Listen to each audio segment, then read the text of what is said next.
L'agenda national de transformation, désormais unique référentiel de nos politiques publiques, élaboré en seulement 6 mois, entièrement par des compétences nationales, sera opérationnalisé à travers un master plan de 10 ans qui déterminera les choix de politique sectorielle et un plan d'action quinquennal qui encadrera rigoureusement la programmation et l'exécution budgétaire. La troisième rupture est celle d'une logique de dépense à une logique de résultat.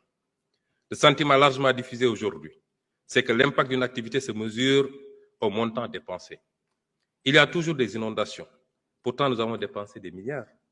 L'agriculture sénégalaise va mal, mais non. Regardez tout ce qu'on a dépensé en subventions et en machines. Cette culture apparaît dans toute l'ironie de sa splendeur lorsqu'on présente un budget de 7 000 milliards comme une prouesse.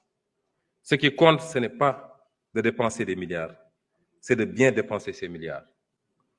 Pour changer dans les faits et pour le mieux la vie de chaque Sénégalais.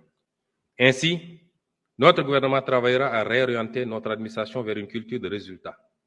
Notre priorité, ce ne sera plus combien de milliards ont été dépensés, mais bien l'impact relatif de chaque franc dépensé. Nous allons bâtir un État sénégalais capable, avec moins, de faire mieux. Du reste, cette logique du résultat et de l'impact ne sera pas seulement valable pour les dépenses issues de nos ressources publiques, elle le sera tout autant pour les ressources issues de nos partenaires au développement.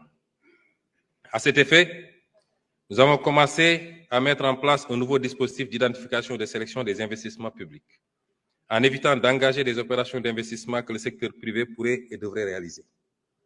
Dans cette perspective, la politique de partenariat de type public-privé sera repensée pour corriger les déséquilibres et imperfections constatés au cours de la dernière décennie.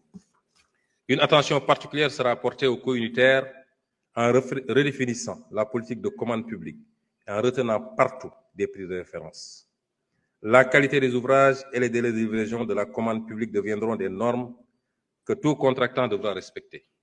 Par-dessus tout, la transparence devra être de rigueur dans le choix des entreprises contractantes qui devront remplir toutes les exigences